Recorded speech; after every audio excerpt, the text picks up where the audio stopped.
Ergonomics is the study of human capabilities in relation to work demands. This video will review the safety risks associated with lifting. From time to time, all nursery and greenhouse workers are required to lift objects of varying weights and sizes. In this video, we will discuss how to identify potentially dangerous lifts and actions you can take to help prevent injury. Preventing back injuries in any agricultural environment can be a major challenge. According to U.S. government statistics, 1 out of every 5 injuries that occur on the job is a back injury. In the United States, more than 1 million back injuries occur each year. These injuries can impact production in a nursery and greenhouse, but more importantly, can cause long-term pain and suffering to the injured employee. Back injuries can be very painful. They tend to last for an extended period of time. If you've ever experienced a back injury, you already know this. Once you have experienced one back injury, you are much more likely to experience another injury sometime during your lifetime.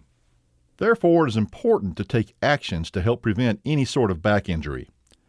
Work performed at a nursery or greenhouse operation will often require that items be lifted and moved, such as general nursery equipment and supplies, fertilizer and other chemicals, container-grown plant material, and flats of seedlings.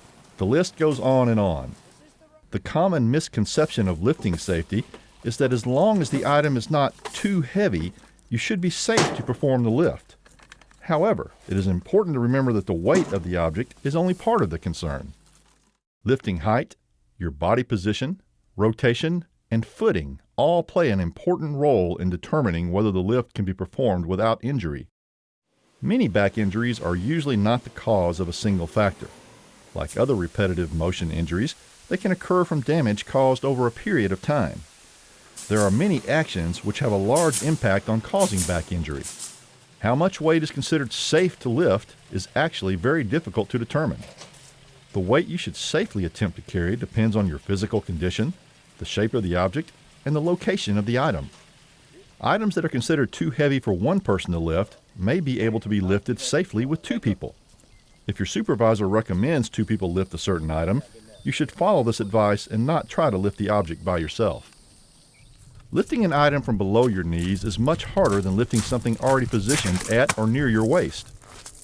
Extra care should be taken when lifting from ground level. Never lift an item by bending at the waist. Instead, bend at the knees and lift with the legs and abdominal muscles. When you're required to reposition an item that you have lifted, you may feel that you need to rotate your upper body to complete the move. Rotation at the waist while carrying a load is one of the major causes of back injury and should be avoided if possible. Similar to rotating, stretching or reaching out away from your body while carrying a load can cause damage to your back. Keep in mind that the amount of weight you can safely lift is much less when you carry the item in outstretched arms instead of near your body. An area often overlooked when lifting and carrying objects is the surface on which you are standing or need to walk across. Areas with uneven terrain and rocky or muddy surfaces can present challenges for an employee. Remember that the amount of weight you can safely lift is less if you are working on a surface that is not level and dry. Practicing a safe lifting technique will help eliminate the potential for any sort of back injury. When required to lift an object from the ground, follow the following tips. Check your stance. Your feet should be about shoulder width apart and close to the object so that you feel balanced. Bend down at the knees. It should feel like you are squatting as close as possible to the object. Get a good grip on the object. Make sure you will have control of the item before you lift it. Lift gradually using your legs and abdominal muscles. Keep the item as close to your body as possible. Try to keep your back as straight as possible. When placing an object on the floor, follow the same technique in reverse.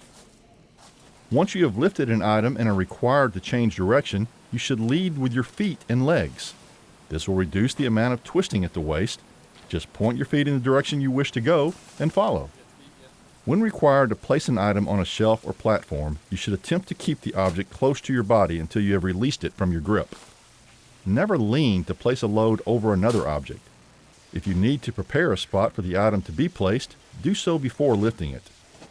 If you choose or are asked to wear a lifting belt at work, remember that although it can give a supportive feeling across your lower back, it does not increase the amount of weight you can safely lift.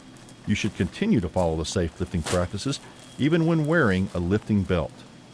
The number one safe lifting practice to remember is to think and plan. Think first about the object you need to lift or move. How big is it? How much does it weigh? Where are you going to grab it? Where are you going to move it? Are there any obstructions along the way? Have a good plan before you perform the lift.